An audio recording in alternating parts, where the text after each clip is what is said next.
Welcome back, everybody. This is the Players Assist, sponsored by Raising Cane's. And today we're going to be talking about a great loss. Yeah. Yeah, and that how sometimes it's okay to lose, or even if it wasn't okay, there's ways to learn from it. And there are some really big things that you want to say about losing, Yeah, right? for sure. Yeah. Oh, the first one that you So, said was you can't trust the scoreboard. The scoreboard be lying. yes, What do you it, mean? it, it lies, especially at the young ages, Mm-hmm. when a few years from now, you're not even going to remember that game.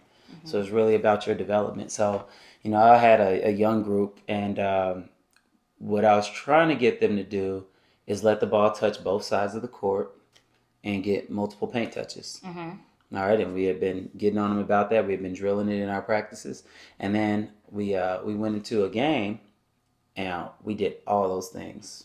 Right, we were getting really good shots, just couldn't make baskets.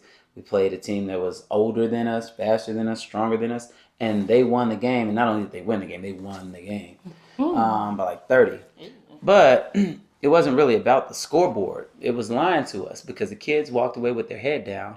But I go back and watch the film, and 2 out of 3 possessions, the ball touches both sides, and a lot of those times we also got a paint touch.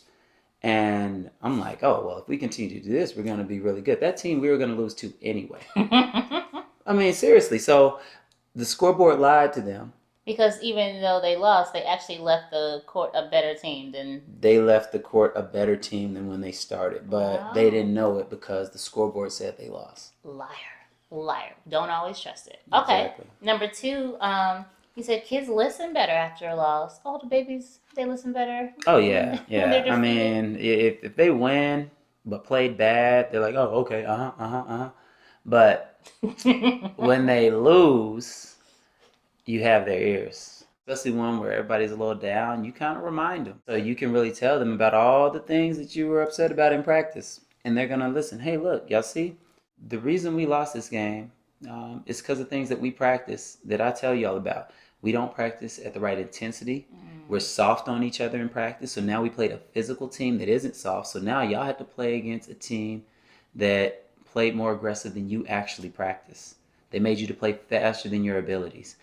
Remember that pivot drill that we work on at the beginning of every practice that y'all cupcake through? Oh. Well, we traveled multiple times when we caught the ball Mm. because our habits aren't good with our pivoting. We worked on 2 foot finishes. How many layups did we miss because we jumped off of 1 foot instead of two, where we could have got into a body and caused a foul? So as you go, and especially if you have film to break it down and let them see it, now what happens is they start to change how they practice Because and they how don't they want approach to feel games. like that again. Yep. Oh, okay. They listen better. I like it. Mm-hmm. Number three is you said it teaches them how to pivot, like make it just adjustments because it exposes like where the weaknesses are as a team. Yes, and this is more of a team deal. It lets coaches know a little bit more about their team, for one, what they're made of. And a lot of times, hopefully, it happens earlier in the season where they can start identifying, like, hey, you know what? We struggle with flex cuts, or we struggle with physical guards or whatever. Because if you're a team that's trying to win a championship, the further you go in the bracket, the better the teams get. And they're probably going to have a scout that says, this team doesn't do this well, so they're going to exploit that. So coaches learning more about their team, it really helps. So let's say you're struggling guarding flex cuts, and you have your eighth or ninth guy on the bench, and he's actually come from a program that bumps cuts really good.